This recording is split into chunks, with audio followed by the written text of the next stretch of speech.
We did a lot today that, they weren't accustomed to. They had only had 13 3 and outs through 9 football games. That was an agenda of ours. 47% of their drives reached the red zone. That was an agenda of ours. They're a dangerous group. They're a hot group. But we want to be the firemen. We want to put that stuff out.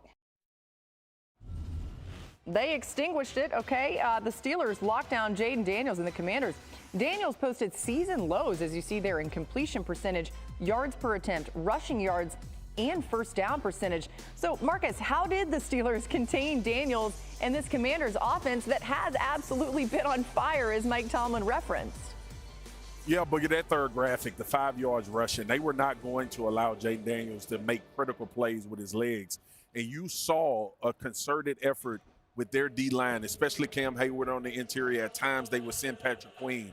But I can't speak enough about Ali Highsmith. Hopefully, he's okay. Yeah. I haven't heard what the injury is, and TJ Watt as well. But the pressure was just enough. And I know what people are saying. Well, they scored 27 points.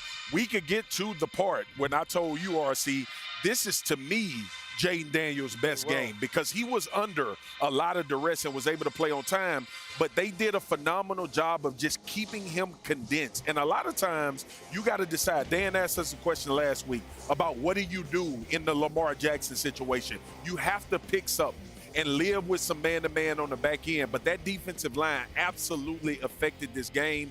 They were good enough in the run, but I think the critical passing downs where they didn't let Jayden extend and they didn't allow him to use his legs to get first downs was the story of the game. I think whenever you see that amount of rushes for Jayden Daniels, it says that you rushed the passer with integrity. Absolutely. That he couldn't get outside of the pocket or couldn't crease you and then get to the sideline. I also felt like Jayden missed a couple of throws. He had an opportunity, Luke McCaffrey, down when they were backed up. He also had an opportunity to Noah Brown where he shorted the ball. And then De'Ami Brown drops a short touchdown, and Zach Ertz drops a first down that could continue a drive. And so I felt like Washington hurt themselves, but it was because the Pittsburgh Steelers made them earn every single thing. There was no Brian Robinson Jr. They played well against the run, but I also thought not allowing Jayden Daniels to affect you above what the play call was huge. And that was the key, man, because I can't imagine now with the Pittsburgh Steelers, especially with this ability to score, like have explosivity to their offense, that's giving those guys more opportunities, especially when you got teams playing games like that where it'll become more critical and more impactful for those guys to influence games. And also, if you look at this Pittsburgh Steelers game versus the Commanders, it was sort of a prove-it game for both teams. Both of them. And opportunities to play a good team for the Pittsburgh Steelers when led by Russell Wilson. And for him to find a way to make a play late, he was only in that position because of what the defense was able to do throughout the game, Laura. And I think going forward, that has to feel good for Mike Tomlin and his squad, but they're facing the real MVP this week. Yeah, so the real MVP. What are you acting like Jayden Daniels isn't special here?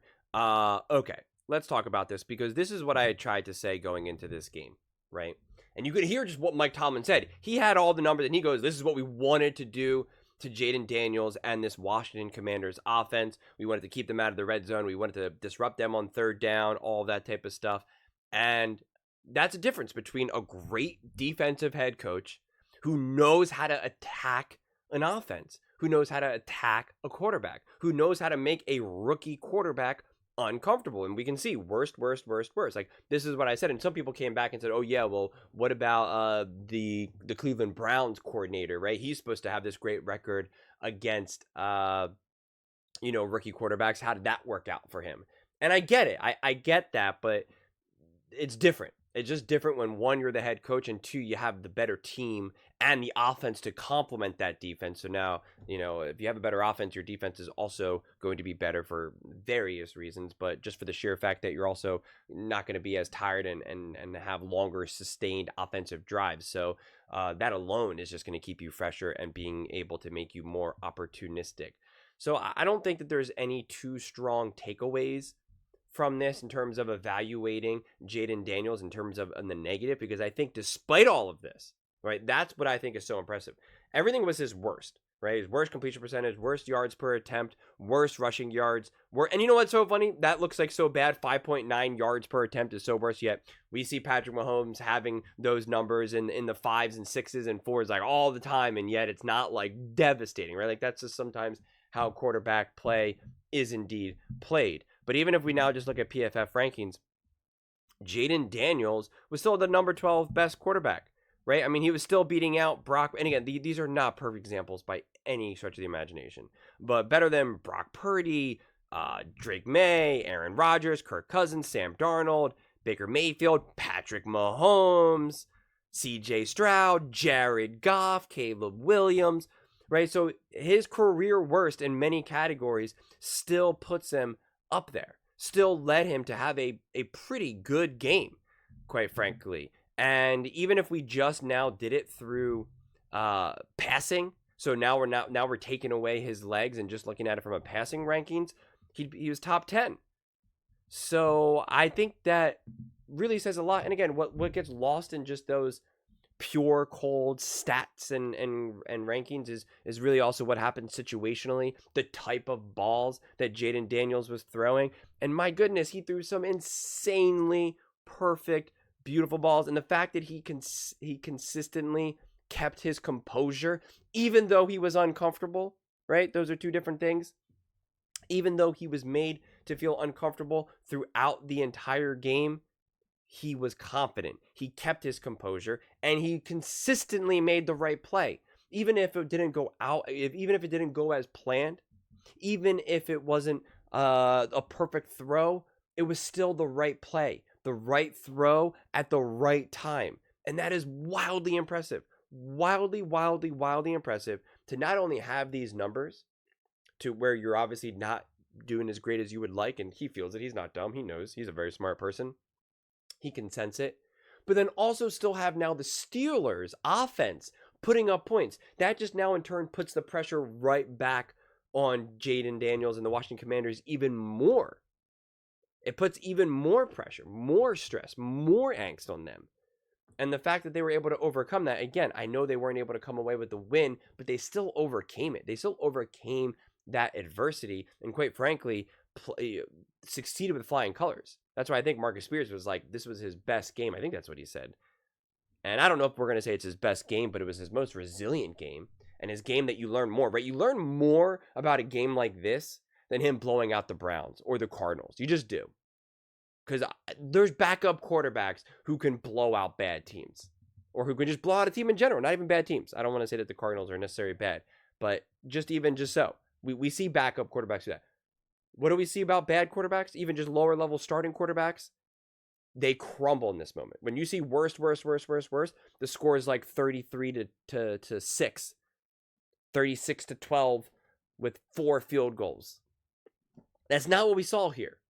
We saw a quarterback be incredibly resilient. An offense that was incredibly resilient. An offense that still had a chance to win the game coming down to the wire.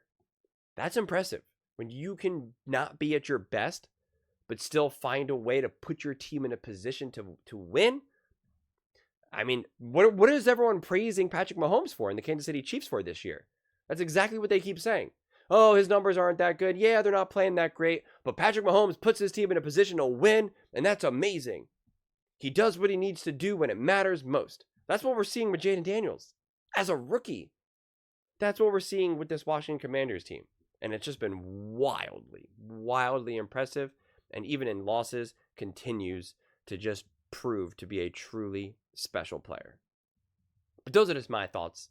I'd absolutely love to hear yours. What do you guys all think about Jayden Daniels and the Washington Commanders? The fact that Jayden obviously struggled a bit, but still put his team in a position to win. The Washington Commanders are clearly still in that game. Let me know in the comments below. I read every single comment. It's whether you agree with me or disagree with me. Either way, let's get in some discussions. Let's get in some fights. But ultimately, let's just have some fun. And please do consider subscribing. We are building an amazing community here, and I'd absolutely love to see you part of it. I want to build something that we all genuinely feel connected to. Something that we're really excited to be part of. I think we're on our way to doing it. And please don't forget to give this video a thumbs up, as it really does help with the visibility and the algorithm. Thank you so much, and see you next time.